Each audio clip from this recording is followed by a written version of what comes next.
दुनिया भर के बाज़ारों में क्या एक बड़ी गिरावट आ सकती है? ये सवाल हम लोग कई बार पूछ भी रहे हैं, एनालाइज करने की कोशिश कर रहे हैं। आज मैं आपके सामने कुछ फैक्ट्स रखूँगा, जिसके बाद हम लोग ये समझने की कोशिश करेंगे क्या वाकई एक बड़ी फॉल अभी भी आना बाकी है। आपने देखा होगा ग्लोबल इक्विटीज़ में पिछले कुछ दिनों में दुनिया भर के बाज़ारों में, खासतौर पे अमेरिका चूँकि सबसे बड़ा मार्केट है, वहाँ पे लगातार गिरावट थी, लेकिन हल्के से संभलने की कोशिश की है। बॉन्ड यील्ड बहुत ऊपर गई थी, कच्चा तेल बहुत ऊपर गया था, ब्याज दरें बहुत ऊपर जा रही थी, तो उसकी वजह से लगातार गिरावट थी। लेकिन अब थोड़ा सा बाज़ार संभलने की कोशिश कर रहा है। तो क्या बाज़ार संभलेगा या वाकई एक बड़ी गिरावट से पहले की ये रुकावट है? अब इसको थोड़ा समझने की कोशिश करते हैं कि ये बात निकल के क्यों आ रही है। दरअसल जो बहुत सारे ऑप्शन ट्रेडर्स हैं जो लॉन्ग टाइम की बेट लेते हैं, उनके हिसाब से अभी भी उनको ऐसा लगता है ट्रेडर्स को कि एक फॉल आ सकती है।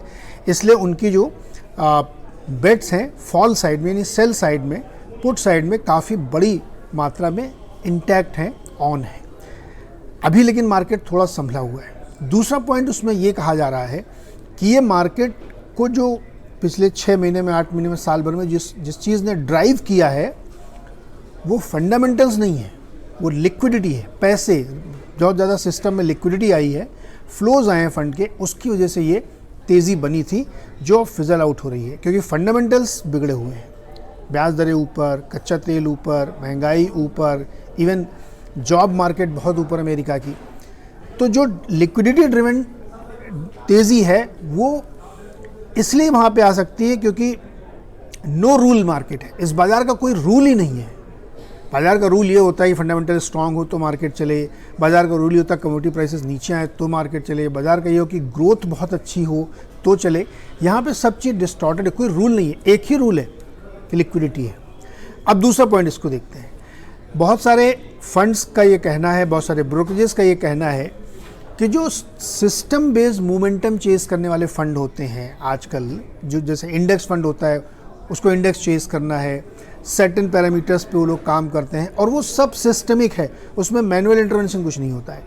तो मार्केट में जिस तरीके की कमज़ोरी देखने को मिल रही है, कच्चे तेल में जिस तरह की उठापटक देखने को मिल रही है, उससे उनको ऐसा लगता है कि अगर इंडेक्स में बहुत ज़्यादा मूवमेंट नहीं हुआ तो भी मार्केट में एक बड़ा सेल ऑफ आ सकता है, क्योंकि बहुत सर्टेन लेवल्स ब्रीच हो रहे हैं, जो कि उनकी जो मशीन है वो उसको रीड करेगी और सेल कर देगी।